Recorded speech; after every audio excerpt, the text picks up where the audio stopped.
यानंतर बघूया दिवसभरातली आठवी मोठी बातमी। राज्यात आणखी एक भोंदू बाबा समोर आले। पुण्याच्या खेड तालुक्यातल्या चांडोलीमध्ये या भोंदू बापानं अध्यात्माच्या नावाखाली महिलांचे लैंगिक शोषण केल्याचं उघड झालेलं आहे। शिवदत्त आश्रमातील नवनाथ गवळी नावाच्या या भोंदूनं महिलांच्या अगतिकतेचा आणि अंधश्रद्धेचा गैरफायदा घेत त्यांना आपल्या जाळ्यामध्ये ओढल्याचं उघडकीला आलंय।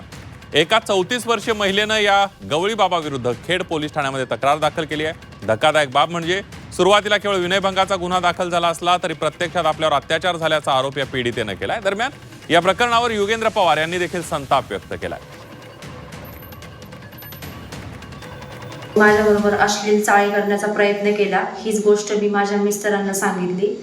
त्यांनी मग माझ्या मिस्टरांनी मला विश्वासात घेऊन पोलीस कंप्लेंट केली, पण ह्याच्यावर कोणतीही न्यायालयीन कंप्लेंट झालेली नाहीये, कारवाई झालेली नाहीये।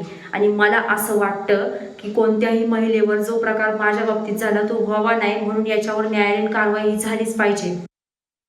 त्याचं कारण तेच आहे की ह्या ज्यावेळेस मंदिराचा विषय झाला जागेचा काय, त्याच्यानंतर हे सगळे वाद उफळून आले। काय साधारणतः वाद काय होता? वाद असं होतं का समोरच्यांचं म्हणणं होतं की याच्यामध्ये आम्हाला सहभागी करून घ्या किंवा मला इथे सेपरेट एक रूम बांधून द्या, काय अशा पद्धतीचा विषय होता। पण मी सांगितलं नाही, काय आज बाबा तू एकटा इथे येणार नाही, काय आपल्याकडे येणारे वक्त कंपनी भरपूर आहे, काय त्याच्यामुळे मी त्या गोष्टीला नकार दिला होता।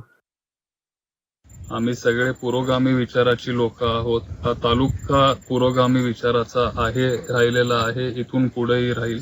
पण हे जे भोंदू बाबा आहेत आणि सगळे चुकीचे गोष्टी विकृत पद्धतीने ते जे काही करतायत ते ताबडतोब त्यांना तिथं त्यांच्यावर कारवाई झाली पाहिजे। शासनाने त्यांची अटक केलेली आहे, पण लवकरात लवकर त्यांना तिथं शिक्षाही झाली पाहिजे।